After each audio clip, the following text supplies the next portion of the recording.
ইসলামী আন্দোলন বাংলাদেশ কি ও কেন এ সম্পর্কে কম বেশি আমরা অনেকেই জানি, আবার অনেকেই জানি না। যারা জানি তাদের উচিত যারা জানি না তাদেরকে জানানো, আর যারা জানি না তাদের উচিত জানা, শিখা। এই ব্যাপারে আল্লাহ পাক রব্বুল আলামিন নিজেই কালামে পাকের মধ্যে ফরমান, ফাসআলু আহলা যিকরি ইন কুনতুম লা তা'লামুন। তুমি যদি না জানো, যে জানে তার কাছে প্রশ্ন করো, জানার চেষ্টা করো, জানার শেষ নেই। ইসলামী আন্দোলন বাংলাদেশের সূচনাই হয়েছে ঐক্যের ভিত্তিতে। ইসলামী আন্দোলন বাংলাদেশ একটা ঐক্যভিত্তিক দল, সংগঠন, ঐক্য প্রয়াসী। তারা সবার ঐক্যতা চায়, কিন্তু অনেকেই ইসলামী আন্দোলন বাংলাদেশকে ঐক্য প্রয়াসী মনে করেন না, বরং তারা মনে করে ইসলামী আন্দোলন বাংলাদেশই ঐক্যের জন্য বাধা। আমি ওই সমস্ত দোস্তাদেরকে বলবো, আসলে ঐক্যের ভিত্তিটা কি হবে এইটাকে নির্ধারণ করা উচিত। ঐক্যের মূল নীতিটা কি হবে? এ কি ক্ষমতা বন্টন নিয়ে ঐক্য, পদ বন্টন নিয়ে ঐক্য, না কোনো নীতি ও আদর্শের ভিত্তিতে ঐক্য হবে? যদি ঐক্যের মূল নীতি আমরা নির্ধারণ করতে পারি, তাহলে ইসলামী আন্দোলন বাংলাদেশের কনসেপ্টটা আমাদের সামনে স্পষ্ট হয়ে যাবে। ইসলামী আন্দোলন বাংলাদেশ কি চায়, কেন তারা সবার সাথে ঐক্য করতে পারে না, কেন তারা সবার সাথে মিলতে পারে না, কেন তারা সবার সাথে জোট করতে পারে না, এই প্রশ্নগুলির জবাব চলে আসবে যদি ঐক্যের মূল নীতি আমরা বুঝতে পারি। ইসলামী আন্দোলন বাংলাদেশ ক্ষমতা ভিত্তিক ঐক্যকে বিশ্বাস করে না। তারা কি মনে করে, ক্ষমতা, কেউ ক্ষমতায় গেলেই দেশ কল্যাণমুখী হয়ে যাবে, ব্যাপারটা এরকম না। আমরা অনেকেই বাংলাদেশের ক্ষমতার মসনদে দেখেছি, কিন্তু সাথে সাথে বাংলাদেশের মানুষ বাঁচার জন্য, শান্তির জন্য আবার মাঠের মধ্যে আন্দোলন করতেও দেখেছি, রক্ত দিয়েছে, জীবন দিয়েছে। আজকেও হাজারো মানুষ তারা জেলখানা আবদ্ধ অবস্থায় আছে।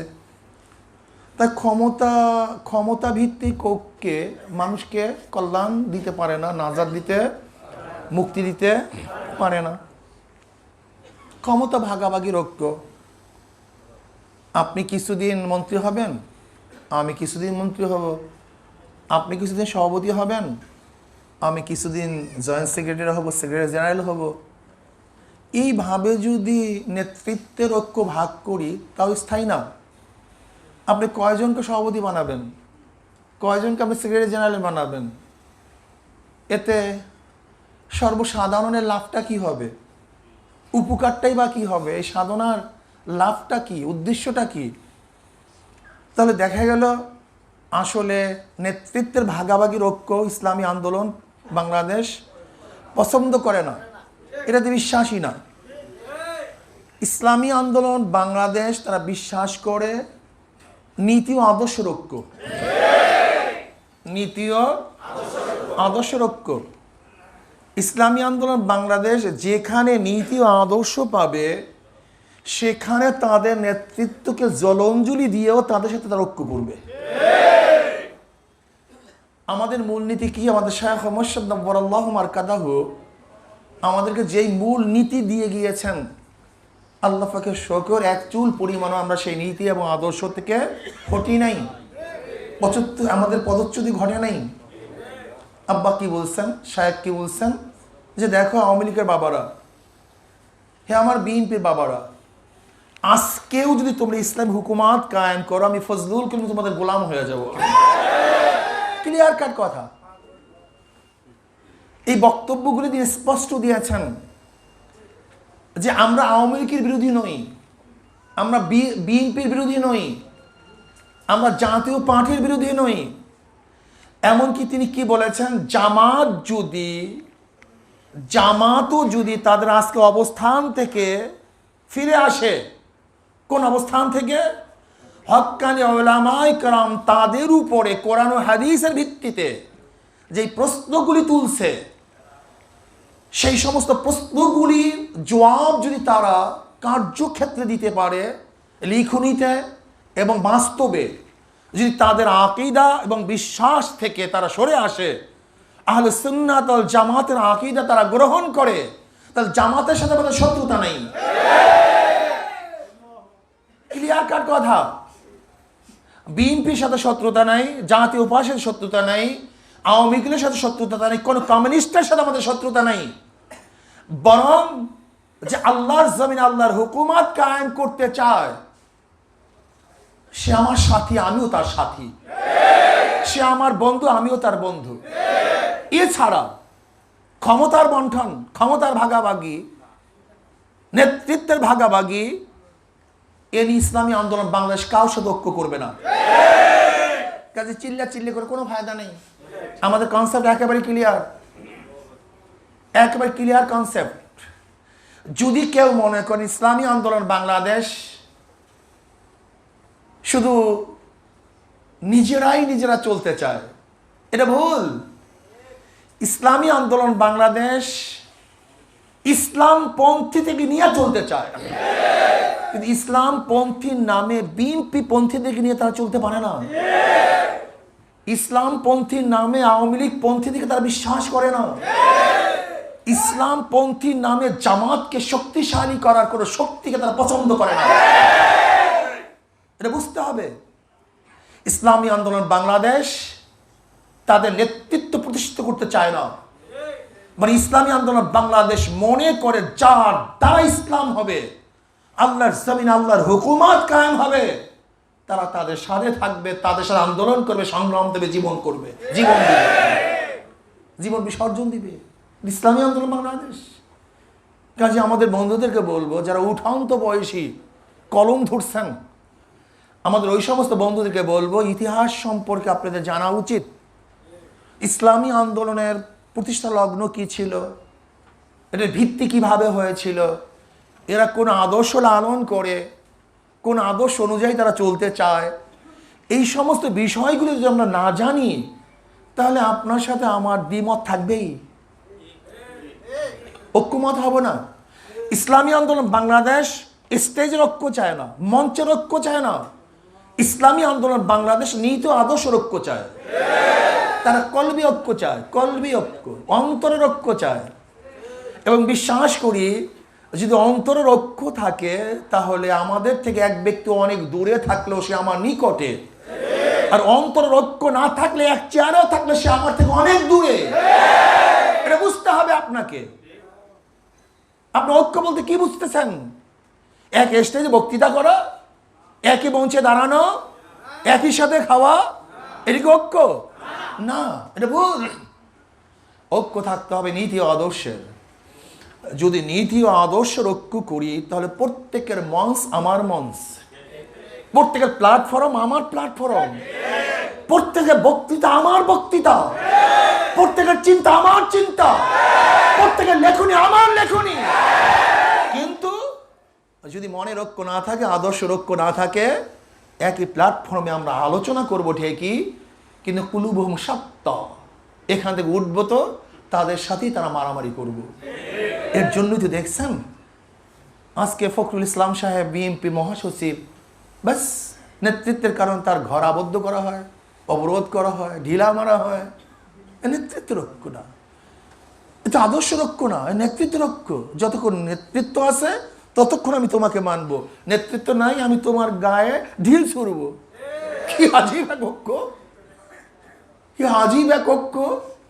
এই ইসলামী আন্দোলন বাংলাদেশ চায় না। ইসলামী আন্দোলন বাংলাদেশ অন্তরের ঐক্য চায়, আদর্শ নীতির ঐক্য চায়।